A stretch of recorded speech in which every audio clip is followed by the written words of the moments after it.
नमस्कार श्रोते हो. जागतिक रंगभूमी दिनानिमित्त आयोजित या विशेष मुलाखतीत आपणा सर्वांचं मनापासून स्वागत.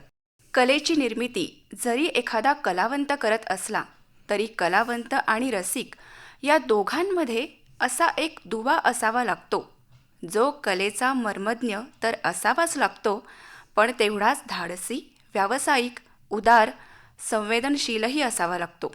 तरच तो कलेला, कलाकारांना आणि रसिकांना न्याय देऊ शकतो. रसिक हो, नाट्यविश्वातील हा दुवा म्हणजे नाट्यवितरक. अतिशय खडतर, आर्थिकदृष्ट्या जोखमीचा, बेभरवशाचा असा व्यवसाय असूनही गेली जवळजवळ 43 वर्षे अतिशय निष्ठेने हा व्यवसाय पेलणारे असेच एक नाट्यवितरक, जे नाट्य परिषदेच्या कोल्हापूर शाखेचे सभासद आहेत. नियामक मंडळ तसेच अनुदान योजना समितीवरही महत्त्वाची भूमिका ते पार पाडत आहेत. नाटक लोकांपर्यंत पोहोचलंच पाहिजे. कलेसाठी, कलाकारांसाठी आणि रसिकांसाठी या ध्येयानं अविरत कार्यरत असे ज्येष्ठ नाट्यवितरक आनंद कुलकर्णी सर आज आपल्या आकाशवाणी सांगली केंद्राच्या स्टुडिओमध्ये आहेत. त्यांचं स्वागत करूया. सर नमस्कार. नमस्ते. रंगभूमीचा आपल्या जीवनात प्रवेश कसा झाला? रंगभूमीवरच्या प्रवासाची सुरुवात जी झाली ती 11 एप्रिल 1983 रोजी. बर. वपू काळे कथाकथन सुप्रसिद्ध साहित्यिक होते. त्यांच्या कथाकथनाचा कार्यक्रम खूप लोकप्रिय होता आणि तो कार्यक्रम मी पहिल्यांदा सादर केला. त्याच्यानंतर मग माझी वाटचाल हळूहळू सुरू झाली, कारण तोपर्यंत केशवराव भोसले नाट्यगृह जे आहे कोल्हापुरातलं ते नूतनीकरणासाठी बंद होतं. मग त्याच्यानंतर मी थोडेसे प्रयोग शाहू स्मारक भवन कोल्हापूर येथे करत गेलो आणि केशवराव भोसले नाट्यगृह ज्यावेळी सुरू होणार होतं त्यावेळी आम्ही जाऊन तिथं आम्हाला पण तारखा पाहिजेत असं सांगितलं. मग मोठ्या मुश्किलीनं आम्हाला काही तारखा मिळाल्या. आम्ही प्रयोग सुरू केले. सुरुवातीला मला कोणी त्या काळात एक असं नाट्य निर्मात्यांचं एक बंधन होतं की जो नेहमीचा कॉन्ट्रॅक्टर आहे त्यालाच प्रयोग द्यायचे. त्या कॉन्ट्रॅक्टरनं त्या संस्थेची चांगली नाटकं, न चालणारी चांगली नाटकं ह्या सर्वांचे प्रयोग करणं बंधनकारक होतं. हे म्युच्युअल अंडरस्टँडिंग असायचं.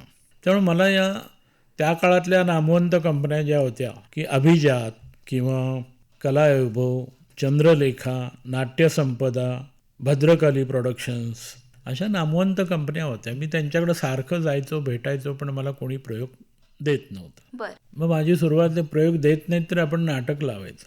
त्यामुळे त्या काळात मी सुरुवातीला प्रौढांसाठी जी नाटकं होती ती नाटकं मी लावायला सुरुवात केली. ती नाटकं आणि जाहिरातीची एक जराशी वेगळी स्टाईल माझ्याकडं होती. ती नाटकं मुंबईतच चालायची. पुण्यामध्ये वगैरे कोण प्रयोग करत नव्हतं. मी इकडं कोल्हापूर, सांगली, सातारा सगळीकडे प्रयोग करायला सुरुवात केली. त्यातून माझं नाव मग मुंबईत गेलं की कोल्हापुरात कोणतरी एक नवीन कॉन्ट्रॅक्टर आहे आणि तो ही नाटकं करतोय. आणि मग नंतर त्या काळात मला चंद्रलेखा म्हणा ह्या सर्वांच्या मी सातत्यानं मुंबईत भेटी घ्यायचो. मग सुरुवातीला मला ते बाळ कोलटकरांच्या संस्थेचं नाटक मिळालं. उघडले स्वर्गाचे दार म्हणून होतं. ते नाटक काही चाललं नाही, पण त्यातून एक माझं हे झालं की आपण कुणाचे हा माणूस बाबा पैसे बुडवत नाही असं एक ते झालं. मग नंतर हळूहळू मग एकंदर मी त्या काळात डॉक्टर संदेश नाईक म्हणून एक हिप्नॉटिझमचे कार्यक्रम करायचे. त्यांचे प्रचंड कार्यक्रम आम्ही केले. म्हणजे जे कार्यक्रम चालवल्यानंतर ते चालले, लोकांना आवडले म्हणून. मग नंतर जादूगार भैरव आला, मिलिंद शिंदे आणि पार्टी म्हणून ते पोपट म्हणून गाणं होतं, त्याचे प्रयोग आम्ही केले संपूर्ण महाराष्ट्रभर. मिलन सिंग म्युझिकल नाईट म्हणून होती ऑर्केस्ट्रा, त्याचे आम्ही प्रयोग भरपूर केले. असं करत करत मी चांगल्या नाटकांच्या संस्थांच्या नजरेत आलो आणि मग मला नाटकं मिळाली, चांगली मिळाली, वाईट मिळाली, पण मला संस्थेच्या नियमाप्रमाणे सगळे प्रयोग करणं भाग असायचं. चंद्रलेखाचे मी जवळपास 27 वर्ष सलग प्रयोग करत होतो. बर. त्यापैकी त्यांचं जोरात चाललेलं नाटक म्हणजे all the best. All the best हे सलग 13 वर्ष मी प्रयोग केले. लोकांना वाटायचं की अरे आनंद, तुला भरपूर पैसे मिळाले असतील, कारण ते नाटक तुफानच चालायचं. मी 35 मिनिटात वगैरे असे प्रयोग त्याचे हाऊसफुल झालेले आहेत. पण त्या 13 वर्षाच्या काळात चंद्रलेखाची 22 नवीन नाटकं आली. त्या सर्व नाटकांचे मला प्रयोग करावेच लागले. त्यामुळं ते थोडे पैसे शिल्लक राहिले आणि बरेचसे पैसे त्या नाटकांमध्ये गेले. पण त्यामुळं त्या लोकांचं ध्येय असायचं की सर्व नाटकं महाराष्ट्रातल्या लोकांना बघायला मिळाली पाहिजेत. चांगलंच नुसतं बघून उपयोग नाही, न चालणारं चांगलं नाटक असतं तेही बघायला पाहिजे. आणि अगदी कधी कधी चुकतं, आडाखे चुकतात, ती नाटकंही पडतात, मग तीही बघितली गेली पाहिजेत आणि त्याचेही प्रयोग आम्ही केले पाहिजेत. अशा ह्याच्यामध्ये भरपूर असे प्रयोग झाले.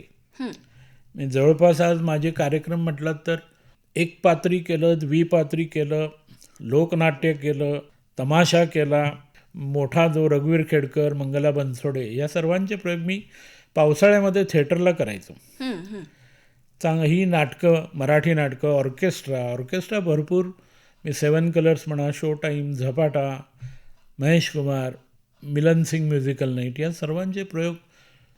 माझ्या प्रयोगांची संख्या साधारण आजपर्यंत मला आता 43 वर्ष पूर्ण होतील या 11 एप्रिलला येत्या.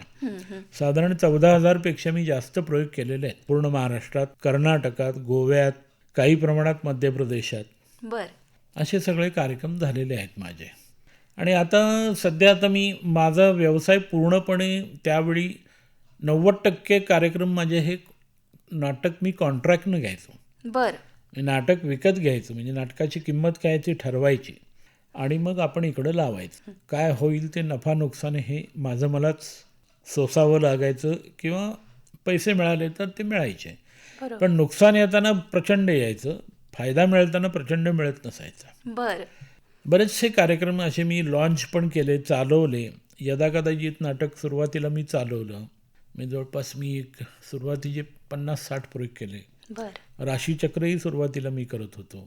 अगदी सुरेखा पुणेकरांचे आमचे पुण्याचे मित्र होते, शिरीष जानोरकर म्हणून, त्यांच्या यानं आम्ही पहिल्यांदा प्रयोग केला होता त्यांचा. पण अजूनही आता या ह्याच्यात मात्र काय झालं की त्या काळात ते जे निर्माते होते ते आता सगळे म्हणजे आता ते एक्सपायर झाले. त्यामुळे त्यांच्या काळातला त्यांचा व्यवसायाची पद्धत जी होती ते लोक घेऊन गेले. बरोबर. आज आता काय होतं की नाटकवाले चांगलं नाटक असलं की ते स्वतःच प्रयोग लावतात. नाटकांच्या किमती 3 लाख, 4 लाख, 5 लाख असं काहीही असते, किमती असतात. त्यांचे खर्च आहेत असं त्यांचं म्हणणं असतं. पण त्यामुळे गेले मी 7-8 वर्षात नाटकांचे कॉन्ट्रॅक्टनं प्रयोग मी आता करत नाही. करत नाही म्हणण्यापेक्षा मी कमी केलं, कारण मग रिस्क खूप असते. एवढ्या किमती देऊन तेवढे लोक यायला पाहिजेत ना, प्रेक्षक. आणि सगळीकडंच आपल्या थिएटरची बघितलं तर दुर्दशा इतकी आहे.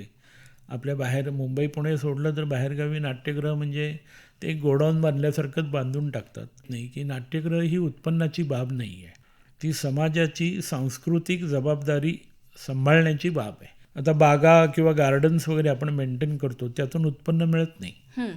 तसंच हे नाट्यगृह आहे की समाजाची सांस्कृतिक जी भूक असते ती भागवण्याचं ते ठिकाण आहे. आणि नाट्यगृह अत्याधुनिक पाहिजेत, सर्व सुविधांनी युक्त पाहिजेत, ते नसतं. बऱ्याचशा नाट्यगृहांची एक साधी लायसन्स नाही आहे, प्रिमायसेस लायसन्स म्हणून.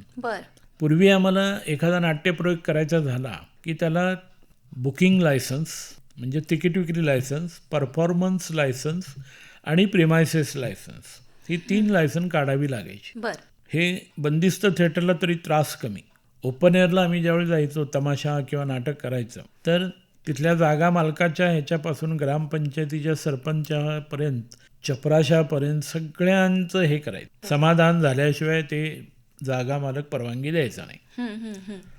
अगदी साधारण मी ऑल दी बेस्ट या नाटकाचं एक दौऱ्याची उदाहरण आहे. मी एक 10 दिवस कोल्हापूर जिल्ह्यात दौरा केला होता.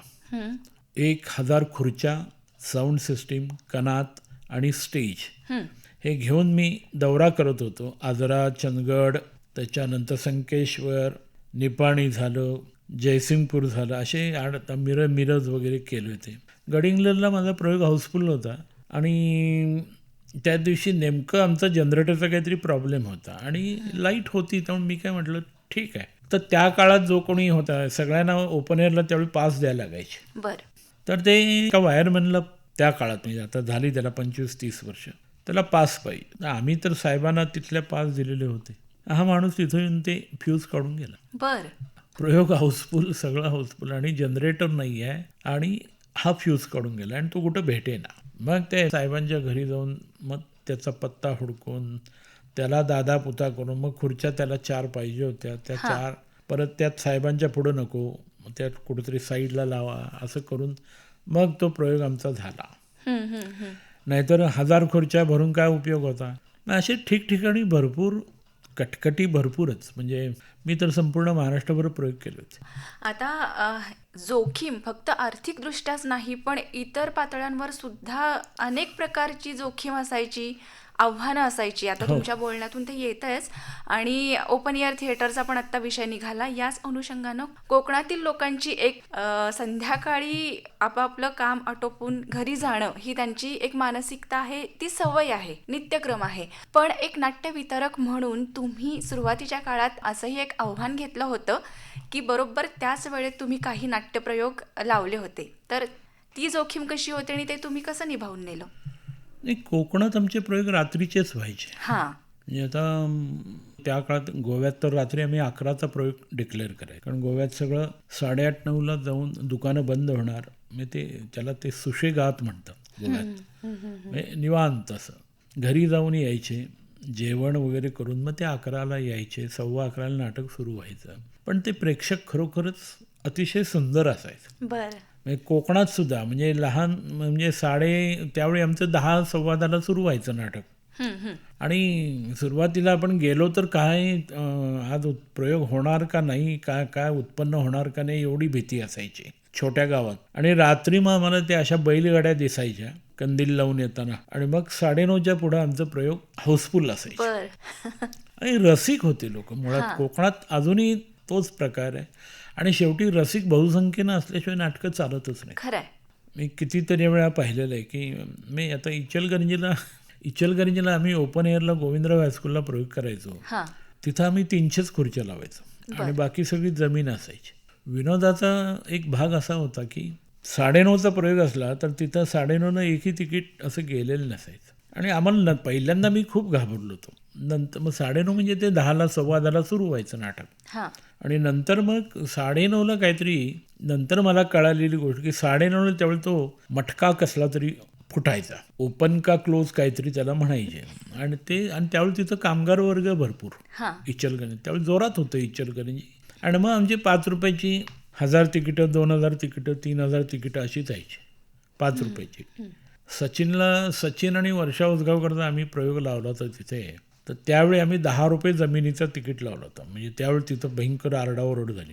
पण त्यावेळी जवळपास तिथे 4 का 5,000 तिकीटं 10 रुपयाचीच गेली होती. बरं. एवढं म्हणजे ठिकठिकाणचे असे वेगवेगळे हे आहेत. आता इंडियन नॅशनल थिएटर म्हणून संस्था होती, त्यांचं नाटक कन्यादान, त्याचे प्रयोग मी केले. कन्यादान म्हणजे त्यात डॉक्टर लागू होते, सुहास जोशी होत्या, सदाशिव अमरापूरकर, प्रिया तेंडुलकर, अशी सगळं मोठं कास्टिंग होतं.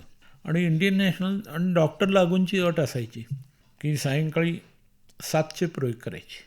आणि आम्ही ते या भागात आम्हाला काही जाणवलं नाही, पण तिकडं मराठवाड्यात आम्ही प्रयोग केले. म्हणजे बीड म्हणा, औरंगाबाद, नांदेड, लातूर सगळे ओपन एअरलाच प्रयोग होते. ते प्रयोग संध्याकाळी 7ला आम्ही लावल्यानंतर लोक तिथले ओरडायला लागले, इथं आयुष्यात कधी 7ला प्रयोग झालेले नाही, तुम्ही कसं काय लावताय. पण नाही, आम्ही ते धाडस करून ते सगळं म्हणजे ओपन एअरचे प्रयोग म्हणजे ते कणात बिनात आणून पत्रे लावून सगळं करायचं, स्टेज उभा करायचं, हे सगळं करून केले आम्ही प्रयोग. आणि खूप चांगला प्रतिसाद मिळाला होता त्या काळात. मी स्वतःसुद्धा एक संगीत बावनखडी या नावाचं नाटक निर्मिती केली होती.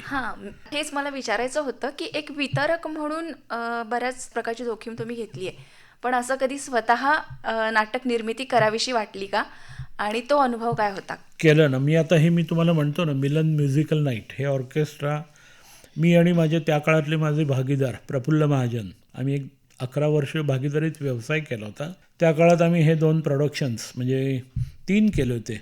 प्रोडक्शन म्हणजे आम्हीच सगळं बघत होतो, निर्मिती.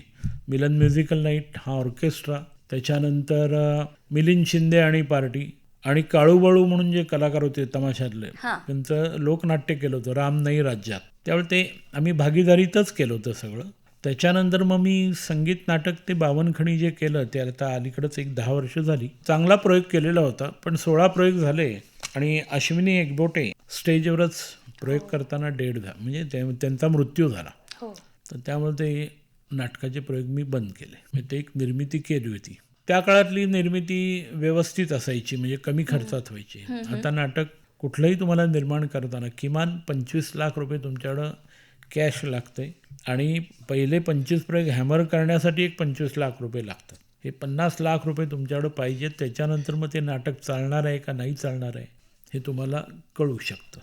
आज कसं आहे की चालतं म्हटलं की लोकांना वाटतं काय पैसा मिळवतो हा म्हणून, पण त्याचवेळी तो माणूस ज्यावेळी न चालणारी नाटकं करत असतो, न चालणाऱ्या नाटकात भरपूर पैसे पटकन जात असतात, कारण कुणाचे पैसे कुणाला थांबवता येत नाहीत. म्हणजे म्हणजे माझा स्वतःचाच अनुभव होता. संगीत एकच प्याला एडिट केलेलं होतं, गद्य संगीत प्याला.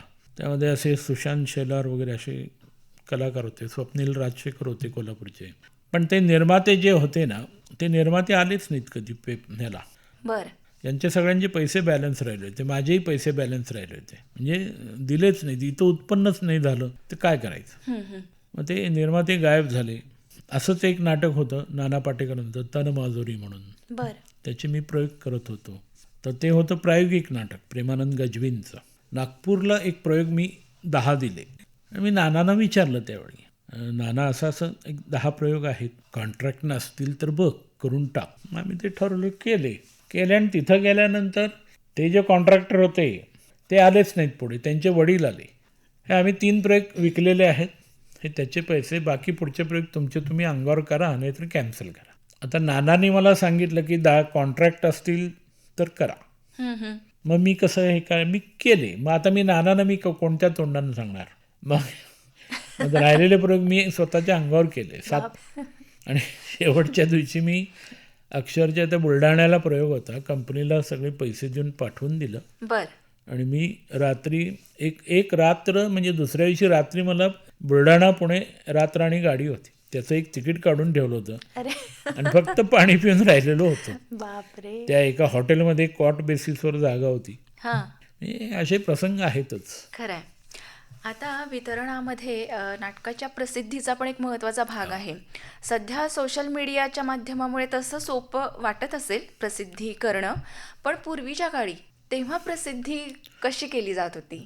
एक स्पीकर जाहिरात असायची. बरं. स्पीकर जाहिरात आणि वर्तमानपत्र आणि पोस्टर्स, वॉल पोस्टर्स असायची, हँडबिल्स असायची. हे सगळं आम्ही यंत्रणा असायची. आम्ही कोल्हापूरचे त्या काळातले ख्यातनाम चित्रकार JB सुतार, त्यांच्याकडून आम्ही नाटकाचे होर्डिंग वगैरे तयार करून घ्यायचो. नाटकाची गाडी आम्ही ती मोठी एखादी मॅटाडोर असायची त्या काळातली, ती हे करायची. स्पीकर सेट आमचं असायचे विकत. एक अनाऊन्सर, तो ड्रायव्हर आणि आणखीन एक माणूस, अशा आम्ही सगळेजण मिळून जाहिरात करायला निघायचो. ती जाहिरात करायची, गावभर पोस्टर्स लावायची, वॉल पोस्टर्स. आणि जाहिरात करताना ती हँडबिल वाटत राहायची, प्लस पेपर जाहिरात असायची.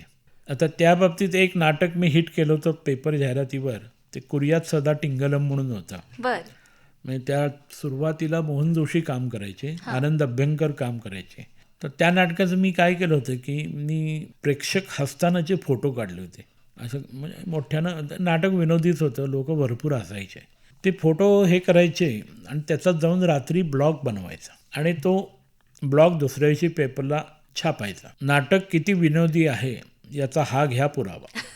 आणि मग ते काय माहिती, ते फोटो ज्यांचे असायचे ना, मग ते लोक आणि लोकांना सांगायचे. ते म्हणायचे आमचे फोटो काढताय का असं म्हणून ते दुसऱ्यांदा नाटकाला यायचे. अरे वा. त्या नाटकाचे असे 25-30 प्रयोग कोल्हापुरात आम्ही केले.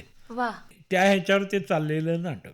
अगदी मिलन म्युझिकल नाईटचं सुद्धा त्यावेळी मी जाहिरातीत कॅप्शन वापरली होती की जगातलं 8वं आश्चर्य.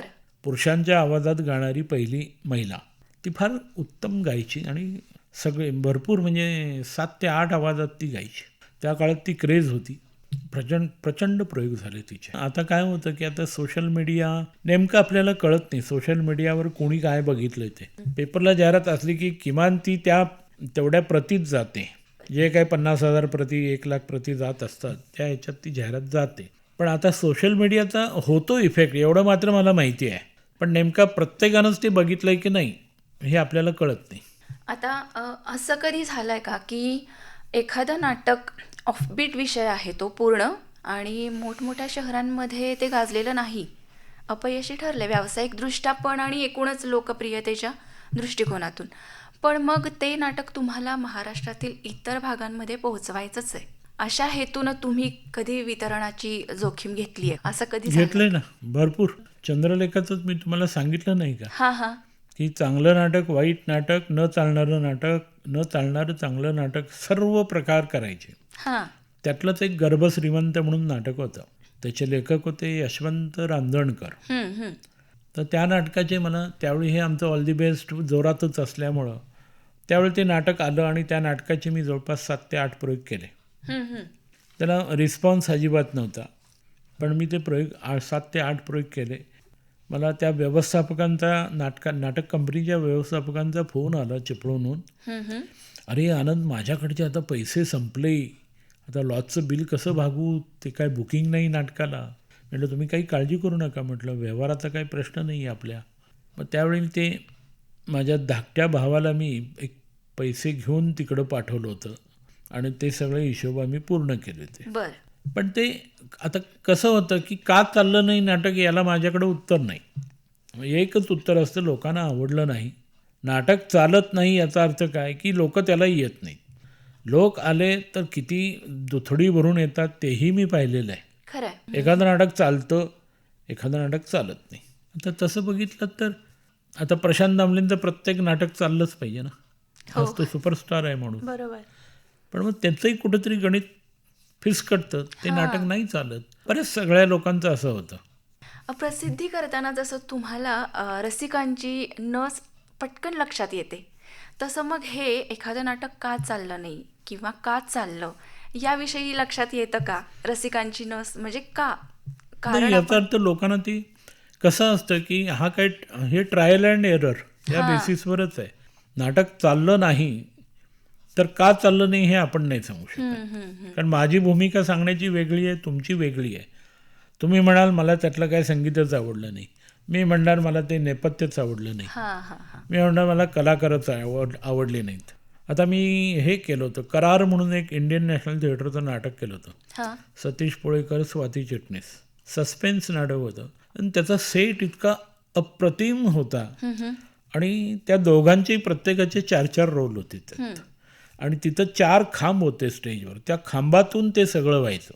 इतकी लोक म्हणजे त्याला आश्चर्यचकित व्हायचे की 2 सतीश पोळेकर कसे काय एकाच वेळी दिसत आहेत, 3 कसे काय दिसत आहेत. पण ते होतं सस्पेन्स नाटक. नाटक चांगलं होतं, लोकांनी प्रतिसाद दिला. पण त्याचे डिमांड शो आम्ही करत गेलो ना तर त्याला प्रेक्षक यायचे नाहीत.